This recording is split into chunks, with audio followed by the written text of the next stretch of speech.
স্ত্রী প্রতি ভালোবাসি, আই লাভ ইউ। এই কথাটা স্ত্রী শুনলে ভীষণ খুশি হবে না আজকে? হ্যাঁ, খুশি হবে। আজকে কি বাসায় গিয়ে স্ত্রীকে বলতে পারবেন তোমাকে ভীষণ ভালোবাসি, হ্যাঁ, বলতে তোমাকে পারবো। অনেক যত্নে রাখি? হ্যাঁ, অনেকে ভালোবাসতে বাসতে ভালোই বাসি। এটা বলতে পারবেন? হ্যাঁ, বলার পরে তার অনুভূতিটা কেমন হবে? হ্যাঁ, ভালো হবে। ভালো হবে না? খাওয়ানো বেসা কেনা না, এসে এদের কিছু খাইতেই বসতে। আপনার স্ত্রী কখনো আপনাকে কি খাবার মুখে তুলে খাইয়ে দিয়েছে? মুখে খাওয়া দিয়েছে আর বহুদিন আগে, কিন্তু এখন আর দেয় না।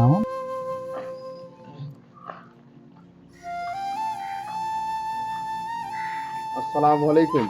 ওয়ালাইকুম আসসালাম। হ্যাঁ, বাবুজি কেমন আছেন? আছি, আল্লাহ রাখছে ভালো। আপনি এটা কিসের ব্যবসা করছেন? এটা পাটি, মশারি, বেসার চাদর, বালিশের কভার। কত বছর ধরে এই ব্যবসা করতেছেন? 2 বছর। এর আগে কি করতেন? এর আগে কাজী ফার্মে চাকরি করছি। কিসের? কাজী ফার্মে ডিম বাচ্চা ফুটানি। আচ্ছা আচ্ছা। এই ব্যবসাটা কিভাবে শিখলেন?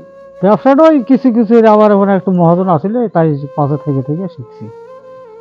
এই এগুলো কি কি আছে এখানে আপনার? এখানে আছে পাটি, মশারি, চাদর, বালিশের কভার। কোথা থেকে এগুলো কিনে নিয়ে আসেন? এগুলা আলী গুরকা বেলতলা থেকে। আচ্ছা, প্রতিদিন কি পরিমাণ টাকা আয় রোজগার করছেন? 400, 500, 400 হয় ওরা একদিন। প্রতিদিন কোথায় কোথায় এগুলো বিক্রি করেন? যাই এই সিরাজগঞ্জ যাই, শেরপুর যাই, উল্লাভাড়া আসি, এই কাশিকাটা যাই, কর্দা যাই। আচ্ছা, এখন তো প্রায় 2:30টার মতো বাজে। হ্যাঁ, আর এটা হবে কিছু কি খেয়েছেন? না, খাই নেই বসতে কিছু। তো খাবেন না? খাওয়ানো বেসা কেনা না, এসে এদের কিছু খাই নেই বসতে। আচ্ছা আচ্ছা। বাসায় কে কে আছে আপনার? বাসার 2 ছেলে 2 মেয়ে, আমার সহ পরিবার আছে। স্ত্রী বেঁচে আছে? হ্যাঁ, আছে, বেঁচে আছে।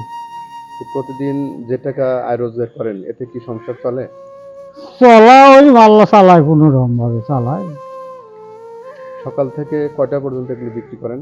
এই 8টার থেকে এই কয়দিন 6টা বাজে, 5টা বাজে।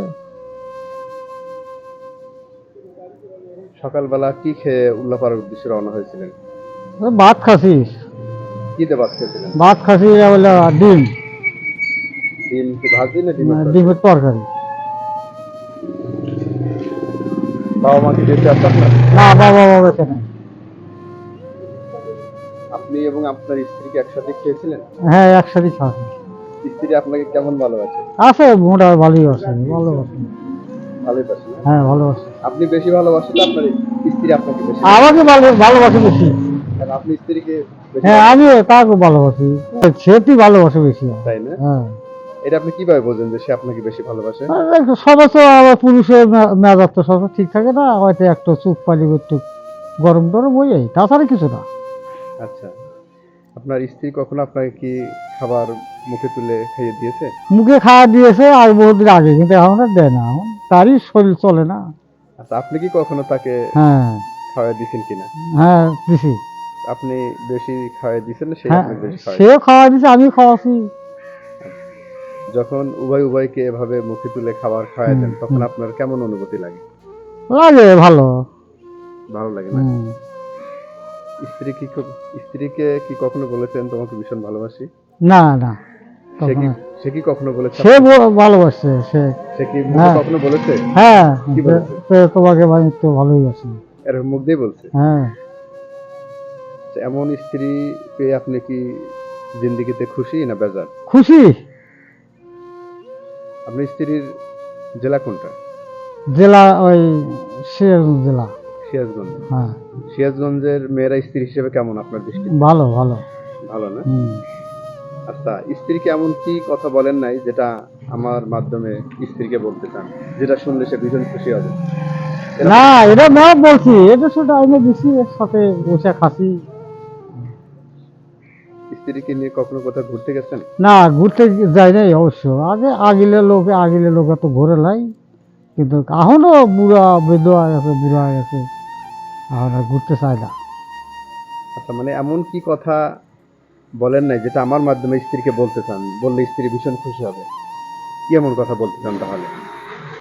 স্ত্রী প্রতি ভালোবাসি, আই লাভ ইউ। এই কথার স্ত্রী শুনলে ভীষণ খুশি হবে না আজকে? হ্যাঁ, খুশি হবে। আজকে কি বাসায় গিয়ে স্ত্রীকে বলতে পারবেন তোমাকে ভীষণ ভালোবাসি, হ্যাঁ, বলতে তোমাকে পারবো। অনেক যত্নে রাখতে চাই? হ্যাঁ, অনেকে ভালোবাসে, তোমাকে তো ভালোই বাসি। এটা বলতে পারবেন? হ্যাঁ, বলার পরে তার অনুভূতিটা কেমন হবে? হ্যাঁ, ভালো হবে। ভালো হবে না? হুম।